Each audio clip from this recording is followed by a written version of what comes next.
Legacy Precious Metals is the company that I trust to give you good and patient counsel for investing in your retirement. The Biden administration has caused a financial crisis, and they have no clue how to fix it. Oil prices have skyrocketed, and when oil prices go up, not only do your expenses go up, but the cost of transportation and shipping spikes, leading the prices of goods to rise. And we are already seeing record inflation. That's the last thing that we need. Our economy is in trouble, and you need to take steps to protect yourself. If all your money is tied up in stocks, bonds, and traditional markets, you may be vulnerable. So gold is one of the very best ways to protect your retirement. No matter what happens, you own your own gold. It's real, it's physical, and it's always been valuable since the dawn of time. Call Legacy Precious Metals today at 866-528-1903 or visit them online at legacypminvestments.com. That's legacypminvestments.com, where you can download the free investor's guide. You can also go to my Facebook page, Jenna Ellis. I am a public figure on Facebook, and I just posted yesterday a really great interview with the president of Legacy Precious Metals, who is discussing why you need to start your retirement account even if you're in your 20s or 30s. There is always a great time to protect your retirement and invest, just like you want to protect your health over the long term. So go to Legacy Precious Metals at legacypminvestments.com or call 866-528-1903. As a constitutional law attorney, former senior legal advisor, and personal counsel to President Donald J. Trump, Jenna Ellis believes in the rule of law and the importance of integrity in our elections. And she's ready to tackle the big cultural and legal issues facing America. This is the Jenna Ellis Show. Here is your host, Jenna Ellis. And welcome, everybody, to the Jenna Ellis Show. David Brody here, filling in for Jenna Ellis. And let me just say, not that it matters from a stylistic standpoint. I love the announcer. I love the music. Very, I don't want to say foreboding. What's the word? Very strong, very bold. Kind of like very Deuteronomy-ish, if you know what I'm saying. You know, kind of like that guy. I want that guy, in essence, to read the Bible on an audio tape. I mean, that is powerful, especially when you're reading the book of Deuteronomy. Anyhow, look, I'm David Brody, as I've already said, but I'll repeat myself. Listen, welcome to what my family experiences on a daily basis, me repeating myself. Look, at my age, that is not uncommon. But I'm in for Jenna Ellis, who is, I don't know where she is. Look, she's probably at an undisclosed location. Maybe she's in the witness protection program. I have no idea. But I'm here. And boy, I'll just try to do what I can to fill in those wonderful shoes, intellectually and otherwise, of Jenna. So appreciate her letting me fill in today. I'm the chief political correspondent for the Christian Broadcasting Network, the 700 Club, or the 698 plus 2 Club. Same thing. Doesn't matter. It's all math. And I'm also the host of the Water Cooler on Real America's Voice. I am the show before Steve Bannon. We've got Charlie Kirk on the network. Who else is on the network? Steve Gruber. We got Ed Henry in the morning with Karen Turk. And then I'm at 4 p.m. Eastern. And then we've got Steve Bannon and the War Room at 5. All right, so let's get into this today. There's a lot to talk about. I'm just going to say this name, and then you can have a reaction either way, and I'm sure you do. And the name is Mike Pence. Look, I know there's been a lot said about Mike Pence. He's obviously on the book tour circuit, if you will, the tour with his new So Help Me God book out there. I want to be very clear about a couple of things. And what I want to get into today, just so you know, is this whole idea of courage and what courage means specifically, and especially from a biblical context. We're going to be joined a little later here by Pastor Rob McCoy from Calvary Church out there in California. We'll talk with him about the biblical context of courage. But look, here's a little context for you, and I want to be very clear about this. I mean, I've interviewed Mike Pence, I don't know, 20, 30, 40 times. I can't keep track right now. I've known him almost 20 years. And I want to start with this. He's a good man.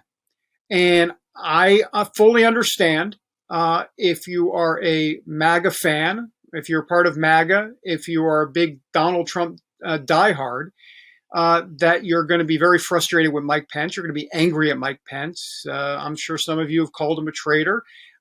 And for sure, many of you have said he doesn't lack the courage. That's the word that Donald Trump used, courage, to do the right thing or do what he should have done on January 6th. And I want to be very clear. I don't want to relitigate January 6th here and now. Been there, done that. We've discussed that as a country ad nauseum. But I really want to get into more of what it means to have courage in a moment like that. And, it struck me, and I want to read you this quote because I want to get it right. And I am a journalist, so, I've got to read quote. I'm not like Don Lemon or anything like that, so I want to make sure I get it right. This is the definition of courage according to Webster's Dictionary.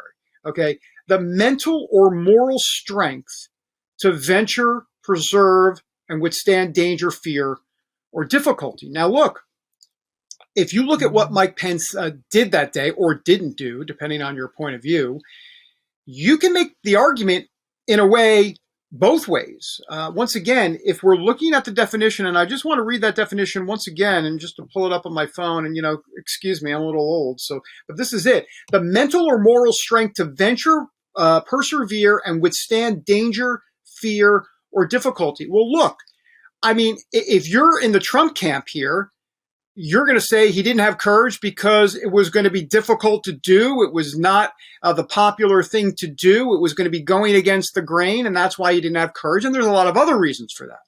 Okay, I get that argument. Don't get me wrong. But there's another argument, because once again, if I read the definition, it says the mental or moral strength to venture, persevere, and withstand danger, fear, or difficulty. And let's be clear here. He knew what he was doing, Mike Pence. Now, he had his constitutional reasons to do it, in his view. But would there be fear and difficulty and withstanding danger because of his potential decision that day? Absolutely. I mean, we know about the danger on January 6th. Okay, they brought a guillotine to the Capitol. At least a couple of knuckleheads did. So there was danger there for sure. There was fear and potential danger of standing up to Trump. There's no doubt about that. Look, Mike Pence was a loyal vice president, as loyal as you can be for 4+ years. And then came January 6th and he had to stand up to Trump. That's difficult. That is a situation where you can make the argument that Mike Pence had courage to stand up to Trump, to, in essence, what, in his view, once again, his view, doing the right thing and not acquiescing to Trump, not acquiescing to MAGA, not acquiescing to, kind of like the group that he was involved in at the time. And so, I'll be honest with you. I don't want to waffle here, but I think there's an argument to be made on both sides. I'm going to be honest with you. Now, I will say that what's interesting here from a courage standpoint is that you could tell during these interviews that Mike Pence has been doing for the last week or so that he's angry at Trump, obviously. And the fact that Trump questioned his courage, questioned the fact that he called him a wimp and all of that stuff, that angered him. And now this is part of what's happening here as it relates to Mike Pence going on the book tour and having a bit of his say right now. But I got to tell you, you can really look at courage both ways. And that's why in this case, and that's why I wanted to bring in Rob McCoy, which we're going to talk to in a moment about when it comes to the biblical version of this. And, it kind of goes to, that's a bit of a microcosm to a larger issue going on in the country and also in Christian circles, Christianity, which is the balance between law and order, Donald Trump, and compassion, Mike Pence. And when I say compassion, let me be clear. I mean, Mike Pence, as much as he's compassionate, he's a law and order guy as well. I mean, obviously, he had the policies to back it up. He was with Trump for a while.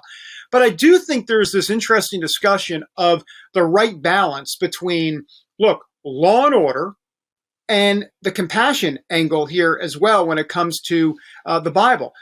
Look, the gospel, and we're going to hear a lot from the social justice crowd out there, and their gospel, when they quote the Bible, is all about Matthew 25, right? I mean, their gospel, if you will, is the social justice, compassion for the poor and feed the needy. And let me be very clear, 100%, that's important, but it is not the gospel.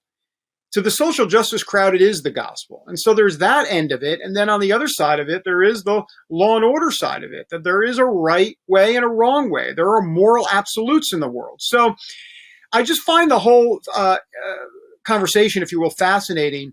And I think Mike Pence is in a real tough spot. And, and this doesn't have so much to do with the courage aspect, but I do want to point out something about Mike Pence. It's so fashionable today to call any Republican that is not along the Trump wing of the party. And when I say Trump wing, I'm talking about MAGA, or what might be called right-wing populism, or just call it populism, because I hate the term right-wing. I don't want to pigeonhole anybody. But it's interesting and fashionable right now to call anybody that disagrees with the populist state of the Republican Party right now to be called a rhino. I mean, Mike Pence is being called a rhino. Look, he's not a rhino. He is a solid rock-ribbed conservative, but here's the catch. He's a solid rock-ribbed conservative based on Ronald Reagan and the Reagan conservatism movement of the 80s and the 90s and et cetera. But that Reagan conservative movement is dead. I mean, let's be honest. I mean, it has been dying a slow death over the last 30 plus years or so. And I can get into all that. That's a separate podcast. But, you can talk about Pat Buchanan coming onto the scene. You can talk about wars gone horribly wrong. And, for example, with Saddam Hussein and weapons of mass destruction and the Bush eras and kind of the globalist mindset. And I think what we've seen ultimately is no doubt not just a drift away from Reagan conservatism, but indeed Reagan conservatism, in essence, being abolished today. If Ronald Reagan was running today in a Republican primary, he would be considered a rhino. He would. I mean, remember, it was Ronald Reagan, and I want to get the quote exactly because I think it's important to understand exactly what he said. And you've heard this quote before, but once again, hey, I'm a journalist, so I'm not going to play around with the quotes. And let me just read you this quote here from Ronald Reagan. And if I could just find it real quick, of course, now this is the time I can't find it, but it's talking about how your 80% friend, I'll just basically tell you in a nutshell, but the quote, but your 80% friend is not your 20% traitor. So in other words, as you know, what Ronald Reagan said, look, if you get along with the guy or the person, the woman, the man, 80% of the time, that doesn't make him your 20% traitor. But that sentiment today, not happening in the Republican Party. That train has left the station, and that puts Reagan and anybody that believes like Reagan, like Mike Pence, in that rhino category in today's Republican Party. So anyhow, that's a whole nother podcast, but it does play to the courage aspect because, a guy like Pence who agreed with Trump on 99.9% of everything. Actually, you can make the argument he agreed with him on 100% of everything during those 4 years, but it was that one decision, and boy, was it an important decision. It sure was. On that day, on January 6th, that they went their separate ways, and all of a sudden, Mike Pence is this rhino. So it's all very interesting. I want to get a biblical perspective on it. We will do that with Pastor Rob McCoy after the break. All right, well, 2022 is going to be a critical year for America. AMAC, the Association of Mature American Citizens, along with their nearly 2 million members. The fight to stop out-of-control spending in the president's Build Back Better scheme is far from over, and Congress is plotting more legislation that could hurt our seniors. The midterm elections will be a battle for freedom versus socialism. Unlike liberal groups, AMAC is America's conservative, action-oriented 50-plus organization fighting hard every day here in Washington and across the nation for our seniors. So I'm urging you to choose AMAC now. You will receive all of the great membership benefits, including AMAC discounts on hotels, travels, and restaurants, and your membership will support your conservative values. So go to amac.us/Ellis. That's amac.us/ELLIS to become an AMAC member now. And we're back on the Jenna Ellis show. And sadly, I'm not Jenna Ellis, so sorry about that. Womp womp. But joining me now is Pastor Rob McCoy, Godspeed Calvary Chapel out in California. Hey, Pastor McCoy, great to see you as always, sir. You too, David. You bless me as always. Well, no, I appreciate. Well, you bless me. Thank you. Hey, we're talking evangelical speak. I kind of like it. All right. Look, courage and Mike Pence. I kind of laid out in that first part of the podcast, in essence, that you can kind of see courage in different ways here. I mean, Donald Trump said Mike Pence didn't have the courage to do the right thing or to act or, to decertify and all of that. I was making the argument that there is another viewpoint here. And once again, I just want to read you this definition that I was reading to folks earlier as well. So let me just get that up here. But this is the definition of courage, according at least to Webster's dictionary. It says the mental or moral strength to venture, persevere, and withstand danger, fear, or difficulty. And look, Pence stood up to MAGA. He stood up to Trump. He did a very unpopular thing in his orbit, in his world. And he's clearly suffered the consequences, at least in the MAGA Trump world, for it. So you can make the argument, I think, to a degree that that was courageous in one sense. But I also understand why others are saying he didn't have the courage to kind of do the tough stuff. So then I figured, well, let's get the Bible involved here. Let's get Jesus involved. And so what's your sense about courage, the way the Bible sees it, and if there are any right or wrong answers here? What's the why in what you're doing? If the why is a fear of man, then that's a snare. If you're doing it because it's the right thing to do and it's true, well, then you're not afraid of the consequences of that truth. Well, that's what Pence will say. What Pence will say. He'll say that, but the question is, were you standing upon truth? Because you had a man who received more votes than any other Republican in history, more than Obama received, more than any other man, and then a man who's in a basement who can't formulate a sentence in very strange anomalies all over the country. I mean, nobody was given a voice. And then he calls it an insurrection when it was weaponless.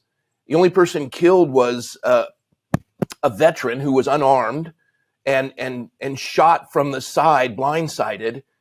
A weaponless insurrection. These January 6 folks who are facing prison time. No, I'm looking at a man who I don't have the same definition or belief that you're putting forward on courage for him. You're avoiding the harder route. You're standing on behalf of folks that are disenfranchised, and then now they're called fringe. They've weaponized the DOJ and the FBI against an entire political party. I don't think that's courage. I think it's beneficial. I think it's positioning. Because in this last article, as you've seen now AP reporting, when President Trump announces his bid for re-election, Mike comes out to get his book out there because it's beneficial. And, he is who he is because Trump did what Trump did. And look, I don't know if he should have stood. I don't know any of that. But I do know this, the man is making some money positioning himself for a campaign and a run against Trump, which it's going nowhere. Right. So I guess my question is simply this.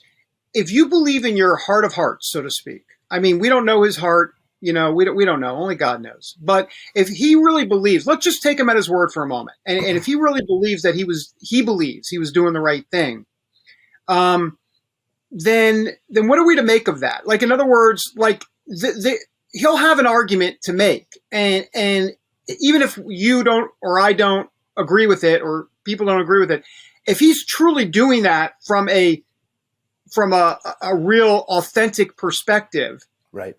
Is that good enough, or is it just kind of like agree to disagree? And where do we leave that? I think that's a good way to position it, because we rise and fall before one master, and that's the Lord. He doesn't have to give an accounting to me, but if he's going to run for public office, I have no interest in voting for him. A man who kind of shifts the target to find benefit wherever he goes is somebody I'm just not interested in. So we can say with certainty that we agree that we disagree, and he's going to face the consequences of the position he takes. It may be advantageous. He may be successful. I don't see it. I don't see it either. Yeah, but to label it courageous, thinking he did the right thing, okay, I don't, but you can live with that. And professing the Lord and standing in that capacity, there's tens of millions of people who don't think you did. So Yeah. No, I mean, I hear you on that. It's interesting. And by the way, I just want to be clear. And if I wasn't clear in the monologue, I'm not taking necessarily Oh, that side of it. I'm just having that discussion about, you know, you can make that argument. Pence is going to make that argument clearly. We know that he's a God-fearing man. And, in other words, he might have done the wrong thing on January 6th in a lot of people's eyes, but that doesn't make him a bad guy. I mean, it doesn't mean that a guillotine should be brought to the Capitol. It doesn't mean. fully agreed. We're not going to have any argument there. Yeah. And there was a lot of pressure on him. A lesser man may not have, but he who knows the good to do and does not do it, to him it is sin. He may think he did the good, and that's between him and the Lord. He rises and falls before one master. So Let I'm me with ask you, you David. this. Yeah, Pastor Rob, let me ask you this. This kind of goes to a larger issue here in the country. What do we need right now in America? I mean, we know that America's gone to hell in a handbasket. The culture is 180. We're calling evil good and good evil. I mean, all of that. And along comes Trump. I mean, my argument, and I said this the other day on my show, I mean, we need a bold leader. We need someone that's going to, really take on these folks. This idea of the kumbaya president, and Mike Pence, I think, is definitely in this category, and other people that want to be the kumbaya, let's all get along, Rodney King, and here we are, that type of stuff. Look, bless their hearts, but the Democrats are playing for keeps. The cultural Marxists are playing for keeps. You're right. They'll talk the kumbaya game, but they don't want to play the kumbaya game. They'll just eat you last. Exactly. So, as David Lane would say many times, you and I know David Lane, somebody's values are going to reign supreme. So I guess the point simply is that where are we in the country? Because this idea of, it sounds great, unity and compassion, but the truth of the matter is we're not in that situation. Yeah.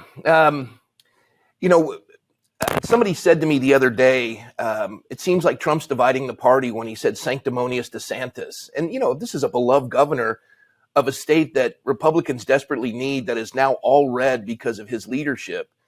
And I'm like, wow, yeah, I don't know if I can defend that statement by Trump, and I don't have to.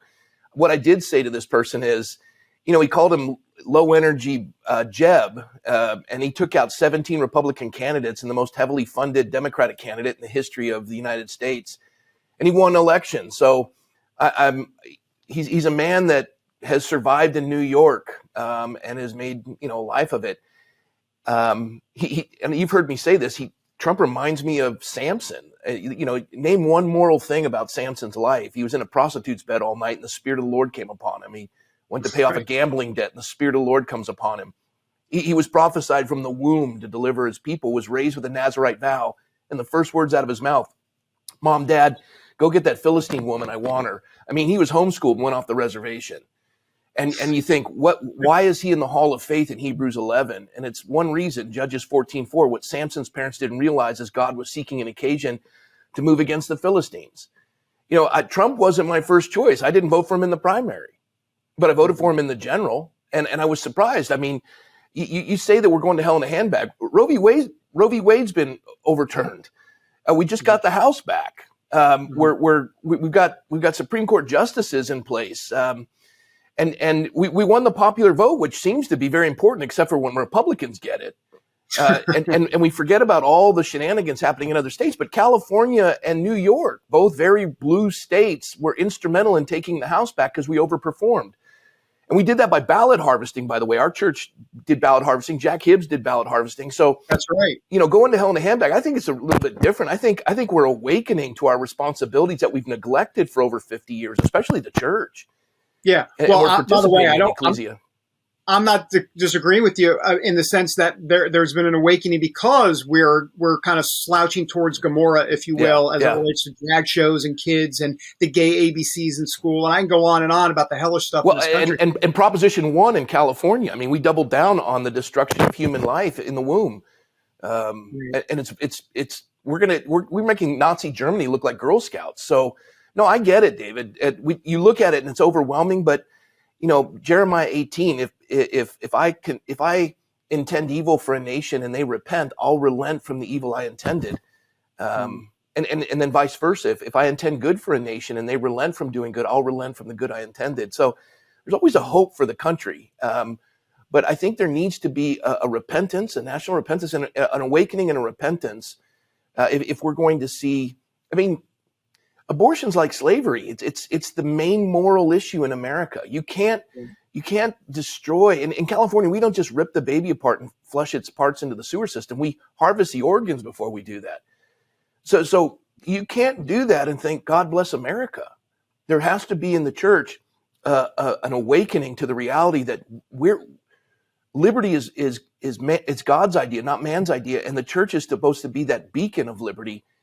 And if they're not contending in the ecclesia, the public square, what are we doing? We're just doing TED Talks with music. So. Right. Pastor Rob McCoy, I could listen to you for hours, and honestly, if I listen to you for hours, I could pay you $15 an hour like Bernie Sanders would, which would be good for you, I guess, in a way. Bernie cares about you, you know. Yeah, I know, and he'll give me a government big enough to give you everything you want is big enough to take everything you have, and that's Bernie Sanders. Well, they need to take his hair. All right. Thank you, Pastor Rob McCoy. Appreciate you. David, I appreciate you. And listen, Jenna Ellis is blessed to have you on her program filling in. She's remarkable, and you may not be as pretty as she is, but you are certainly a wonderful host. So God bless you. Well, thank you. I can confirm I'm not as pretty as her. I can also confirm after that line that you just said, basically an endorsement of me, she will be Venmoing me something, and I'll have to figure out the payments. So thank you, sir. All right. Bless All you. right, thank you so much. Gosh, I want to pass the plate or something. I don't know what I want to do. I mean, can you do that virtually? Anyhow, all right. Thank you, sir. That was great. That's anyhow. All right. Thank you, Pastor Rob. That does it for us here on the Jenna Ellis show. A very interesting conversation. And boy, I don't know. My head's kind of spinning. But then again, that's not a bad thing in a way. All right. See you all tomorrow.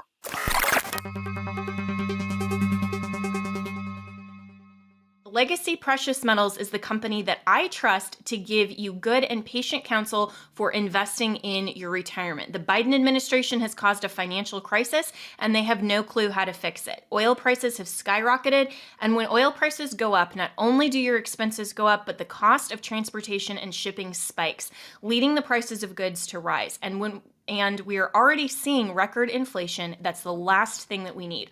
Our economy is in trouble, and you need to take steps to protect yourself. If all your money is tied up in stocks, bonds, and traditional markets, you may be vulnerable. So gold is one of the very best ways to protect your retirement. No matter what happens, you own your own gold. It's real, it's physical, and it's always been valuable since the dawn of time. Call Legacy Precious Metals today at 866-528-1903 or visit them online at legacypminvestments.com. That's legacypminvestments.com, where you can download the free investor's guide. You can also go to my Facebook page, Jenna Ellis. I am a public figure on Facebook, and I just posted yesterday a really great interview with the president of Legacy Precious Metals, who is discussing why you need to start your retirement account even if you're in your 20s or 30s. There is always a great time to protect your retirement and invest, just like you want to protect your health over the long term. So go to Legacy Precious Metals at legacypminvestments.com or call 866-528-1903.